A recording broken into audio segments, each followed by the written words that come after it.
देख रहे हैं नेटवर्क 33 राजकुमार के साथ। तो चलिए बढ़ते हैं आज की कहानी की ओर। दोस्तों, मेरा नाम साहिल है और मैं प्रतापगढ़ का रहने वाला हूँ। मैं प्रतापगढ़ के अंदर काफ़ी कम ही रहता था। मैं अपनी पढ़ाई के लिए शहर में ही रहता था। उस वक्त मेरी 12वीं क्लास के एग्ज़ाम थे, तो ऐसे में मैं अपनी पढ़ाई के लिए बाज़ार में गया हुआ था। लेकिन एक दिन अचानक दादाजी की तबीयत खराब हो गई। ऐसे में मुझे जल्दी ही अस्पताल पहुंचना था। लेकिन मैं जिस बाज़ार में था वो प्रतापगढ़ से थोड़ी दूरी पर था। वहाँ से प्रतापगढ़ लगभग 38 किलोमीटर की दूरी पर था। जब मुझे पता चला कि मेरे दादाजी की तबीयत खराब हो गई है, तो मैं जल्दी से अपनी बाइक लेकर वहाँ से दादाजी के पास पहुँचने के लिए मैं तुरंत ही निकलने लगा। उस वक्त रात के लगभग 9 बज रहे थे। मुझे मेरी मम्मी का फ़ोन आया था। हालांकि मेरी मम्मी ने मना भी किया था कि तुम इतनी रात को यहाँ मत आना, लेकिन दादाजी की तबीयत खराब हो और मैं उनके पास ना जाऊँ, ऐसा कैसे हो सकता था। मैं अपनी बाइक स्टार्ट करता हुआ जल्दी से प्रतापगढ़ के उस हाईवे पर चला गया। उस वक्त रात का समय था। मुझे लगातार दादाजी की चिंता सताई जा रही थी कि आखिर में वह इस समय किस हाल में होंगे। इसलिए मैं जल्दी जल्दी बाइक को भगाता हुआ रास्ते को पार कर रहा था। तभी अचानक से मेरे फ़ोन की रिंग बजी, तो मैं बाइक साइड में लगाकर फ़ोन को देखने लगा। जब मैंने अपना फ़ोन देखा तो मैंने पाया कि फ़ोन के ऊपर मेरी मम्मी थे। मेरी मम्मी ने मुझसे कहा, बेटा इस वक्त तुम कहाँ हो? तो मैंने बताया कि मैं डुंडलोद हाईवे के पास हूँ और अब मैं वहीं से सीधा घर के लिए पहुँचता हूँ। मगर मेरी मम्मी ने कहा, बेटा अब तुम्हारे दादाजी बिल्कुल ठीक हैं। यह सुनकर तो मानो मेरी जान में जान आ गई। दरअसल मेरी मम्मी ने बताया कि तुम्हारे दादाजी को बहुत ही तेज बुखार हुआ था, लेकिन अब वो ठीक हो चुके हैं। मैं लगभग 8 या 10 किलोमीटर का रास्ता पार कर चुका था, तो ऐसे में मेरा गांव जाकर आना बिल्कुल सही था, ताकि मैं अपने घर वालों से भी मिल लूँ। लेकिन तभी मेरी मम्मी ने मुझसे कहा कि देखो बेटा, अब तुम जहाँ पर भी हो वहीं से वापस लौट जाओ। इस समय रात के 9:30 बज रहे हैं और ऐसे में ये रास्ता बिल्कुल भी ठीक नहीं है। मेरी मम्मी की बातें मुझे थोड़ी हैरान कर देने वाली थी। मम्मी ने कहा, बेटा अभी मेरी बातों पर तुम ज़्यादा गौर नहीं करना, सुबह होने पर मैं तुम्हें सब बता दूंगी। मगर मैं जिद करके बैठ गया कि मुझे अभी बताओ। तभी मेरी मम्मी ने बताया कि जिस रास्ते को मैं पार कर रहा हूँ उस रास्ते पर भूत प्रेत का साया मंडराता है। इतना सुनते ही मैं ज़ोर ज़ोर से हंसते हुए बोला, अरे मम्मी, यहाँ पर भूत प्रेत होते तो सबसे पहले मुझे ही मिलने आते, क्योंकि मैं ही तो उनका सबसे बड़ा दुश्मन हूँ। और फिर मैं ज़ोर ज़ोर से हंसते हुए वहाँ से सीधा अपनी बाइक पर बैठा और बाइक को लेकर गांव की तरफ रवाना होने लगा। मगर मैंने मम्मी को ये बोल दिया कि मैं वापस अपने हॉस्टल जा रहा हूँ, और यही बोलकर मैं वापस अपनी बाइक पर बैठा और फिर वहाँ से सीधा घर के लिए रवाना हुआ। जब मैं वहाँ से थोड़ी दूर आगे चला तो मैं एक रास्ते पर पहुँचा और उस रास्ते का नाम था मिस्ट्री हाईवे। मगर इस हाईवे का नाम मुझे कुछ अटपटा सा लगा, क्योंकि इससे पहले मैंने कभी भी इस हाईवे का ऐसा नाम कहीं नहीं पढ़ा।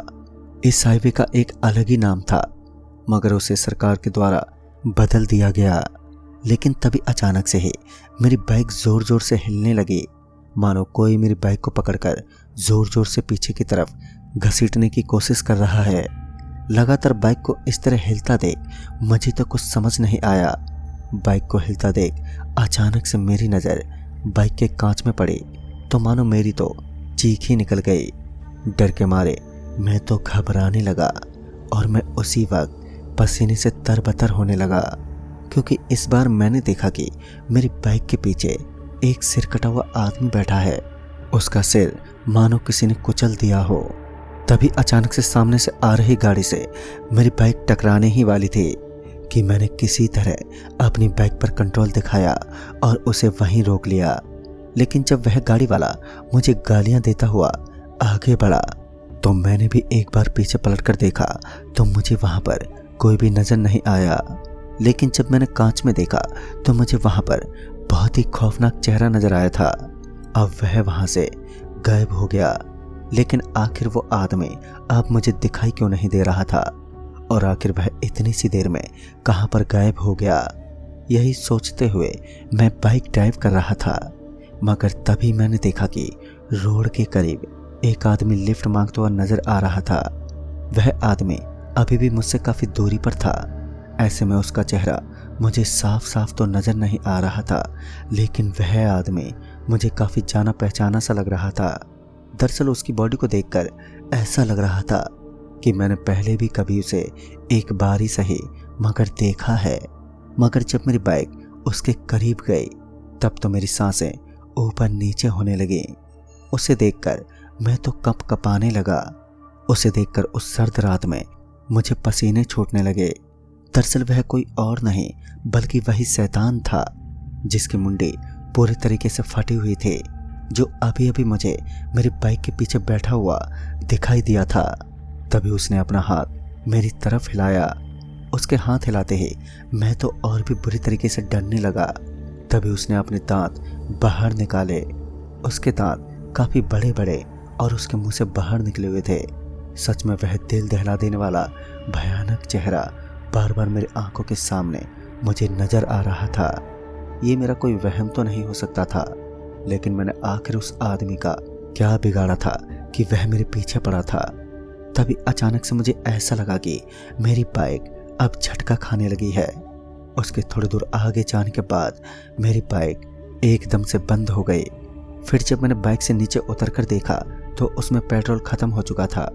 सच में ये बात भी बहुत हैरान कर देने वाली थी, क्योंकि कुछ ही देर पहले तो मैंने अपनी बाइक में पेट्रोल डलवाया था। फिर इतनी सी देर में पेट्रोल खत्म हो गया। मैं अपने सर को कुचलते हुए वहां से आगे बढ़ा और फिर बाइक को पैदल ही वहां से घसीटते हुए एक पेट्रोल पंप के पास पहुंचने लगा। तभी मैंने देखा कि वहां पर मुझे एक पेट्रोल पंप नजर आ रहा था। वह पेट्रोल पंप मैंने अपनी जिंदगी में पहली बार देखा था और वह काफी पुराना लग रहा था। लेकिन अगर वह इतना पुराना पेट्रोल पंप है तो मैं पहली बार कैसे देख सकता हूँ, क्योंकि मैं तो अक्सर उस रास्ते से आता जाता रहता हूँ। लेकिन मुझे लगा कि शायद मैंने कभी ध्यान नहीं दिया होगा, और यही सोचकर मैं उस पेट्रोल पंप की तरफ बढ़ने लगा। जब मैं पेट्रोल पंप के पास पहुंचा तब मैंने वहां पर एक आदमी को खड़ा पाया और वहां पर कोई मौजूद नहीं था। लेकिन मुझे किसी और आदमी से कुछ लेना देना भी नहीं था। उस समय मैं काफी डरा हुआ था। मुझे लगा कि कहीं वह भयानक आदमी फिर से मेरे ऊपर हमला ना कर दे। तो मैं उस पेट्रोल पंप वाले के पास पहुंच गया। पहले तो उस आदमी ने मुझे कहा, अरे भाई साहब आइए, आप इतने घबराए हो क्यों लग रहे हैं? तो मैंने उसे अपनी इस पूरी घटना के बारे में जिक्र किया। वो आदमी बोला, अरे भाई साहब, यहाँ पर ऐसे हादसा होना एक छोटी सी बात है, और यहाँ पर तो चारों तरफ भूत ही भूत घूमते हैं। ऐसा भी तो हो सकता है कि मैं भी भूत हूँ। और ये बोलकर वह आदमी जोर जोर से हंसने लगा। उसने मेरे बाइक के अंदर पेट्रोल डाल दिया था। फिर मैं बाइक पर बैठा और जब मैंने चारों तरफ ध्यान दिया तो मेरे दिल में एक सदमा सा लग गया, क्योंकि जिस जगह पर अभी मैं खड़ा था वह जगह एक कब्रिस्तान थी। सच में वो समय मेरे दिल को दहला देने वाला था। अब मेरी धड़कन लगातार बढ़ने लगी। तभी वह आवाज मुझे बार बार सुनाई देने लगी कि हो सकता है कि मैं भी भूत हूँ। दरअसल मुझे याद आया कि जाते जाते उस आदमी ने मुझे यही बात बोली थी कि मैं तो डर के मारे वहां से अपनी बाइक चलाने की कोशिश करने लगा। लेकिन मेरी 1000 कोशिशों के बाद भी मेरी बाइक स्टार्ट होने का नाम ही नहीं ले रही थी, मानो वो अब बंद पड़ चुकी थी। मैं लगातार कोशिश तो कर रहा था, मगर मेरी कोशिश को बार बार असफलता का मुंह देखना पड़ रहा था। उसके बाद मैंने अपनी बाइक को पैदल ही अपने साथ दौड़ाना शुरू कर दिया। उसके बाद मैं अपनी बाइक को लेकर हाईवे पर पहुंच गया। मैं कब्रिस्तान से तो किसी तरह निकल गया था, लेकिन जब मैंने एक नज़र अपने पीछे मारी तो ऐसा लग रहा था कि राक्षसों की आज एक पूरी टीम मेरा अंत करने के लिए एक साथ मेरे करीब आ रही है। दरअसल इस बार मैंने देखा कि अब उस आदमी के साथ साथ उसके जैसे कई सारे और भी शैतान वही मेरे पीछे भागने लगे। उन सभी के एक एक हाथ और पैर कटे हुए थे, लेकिन उन आदमियों के हाथ में जो चीज़ मुझे सबसे ज़्यादा हैरान कर देने वाली लग रही थी वो ये थी कि उनके हाथ में पेट्रोल पंप की पाइप थी। कुछ लोग उस पाइप को लेकर मेरे पीछे भाग रहे थे, तो कुछ लोग उस बाइक के आगे वाले लोहे के हिस्से को लेकर मेरे पीछे मुझे ख़त्म करने के लिए दौड़े आ रहे थे। तभी अचानक से मेरी किस्मत चमक गई और चलती चलती बाइक पर जब मैंने गियर डाला तो वह अचानक से स्टार्ट हो गई। मैं जल्दी से उसके ऊपर बैठ गया, लेकिन बाइक ने थोड़ी दूर आगे जाने के बाद फिर से मुझे धोखा दे दिया। एक बार फिर वो वहीं बंद पड़ चुकी थी। इसका मतलब साफ था कि अब ये चाल भी उन बुरी आत्माओं की थी जो मेरे पीछे पड़ी थी। लेकिन आखिर वह पेट्रोल पंप एकदम से सुनसान कब्रिस्तान कैसे बन गया? उन लोगों के हाथ में पेट्रोल पंप का सामान क्यों था? यही बात मेरे दिमाग में घूम रही थी। मगर तभी मैंने देखा कि सामने की तरफ से एक आदमी, जो कि उन्हीं भटकती रूहों का सदस्य लग रहा था, लेकिन वह अचानक से मेरे सामने कैसे आया? फिर जब मेरी नज़र चारों तरफ पड़ी तो मैंने देखा कि अब वह शैतान मेरे चारों तरफ खड़े थे। अब धीरे धीरे वह सब मेरे करीब बढ़ रहे थे। तभी मैं उनके सामने डरते और कांपते हुए बोला, मैंने तुम सबका क्या बिगाड़ा है? आखिर क्यों तुम लोग मेरे पीछे पड़े हो? मेरा इतना बोलने के बाद उनमें से वह आदमी, जो कि मुझे सबसे पहले मेरी बाइक के पीछे नजर आया था, वह मुझसे एक भयानक आवाज में बोला, अब लो हम आ गए तुमसे मिलने के लिए। तुम्ही ने तो कहा था कि भूतों की सबसे बड़ी दुश्मनी तुम्हारे साथ ही तो है, और लो अब हम आ गए हमारी दुश्मनी निभाने के लिए। तभी मुझे याद आया कि मैंने मेरी मम्मी को ये सब बातें कही थी कि भूत प्रेत अगर है तो वह मुझसे मिलने ज़रूर आएंगे। मुझे क्या पता था कि मेरे द्वारा कहे गए भयानक शब्द आज मुझ पर इतना भारी पड़ने वाले हैं। चारों तरफ से मेरी मौत मुझ पर मंडराने वाली है। फिर मैंने अपना फ़ोन निकाला और मम्मी को फ़ोन करने की कोशिश करने लगा, लेकिन फ़ोन लगा ही नहीं। नेटवर्क वहाँ से गायब था और वहाँ पर भूत प्रेत का साया था। तो ऐसे में नेटवर्क का गायब होना कोई बड़ी बात नहीं थी। भूत प्रेत अपने सारे समाधान एक साथ कर आते हैं। लेकिन तभी मुझे हाईवे पर एक बाइक आती हुई नजर आई। उस बाइक को आता देख मैं उसकी तरफ जोर से भागा और मैंने अपनी बाइक को वहीं पर छोड़ दिया, क्योंकि इस वक्त सबसे ज़रूरी था कि मैं किसी भी तरह अपनी जान बचाऊं। मैं भागता हुआ जल्दी से उस बाइक के पास पहुंच गया और मेरी किस्मत बहुत अच्छी थी। दरअसल उस आदमी ने बाइक को समय रहते मेरे पास रोक लिया और मैं भी उस बाइक पर जल्दी से बैठ गया। फिर वह आदमी मुझे वहाँ से बस स्टैंड पर ले आया।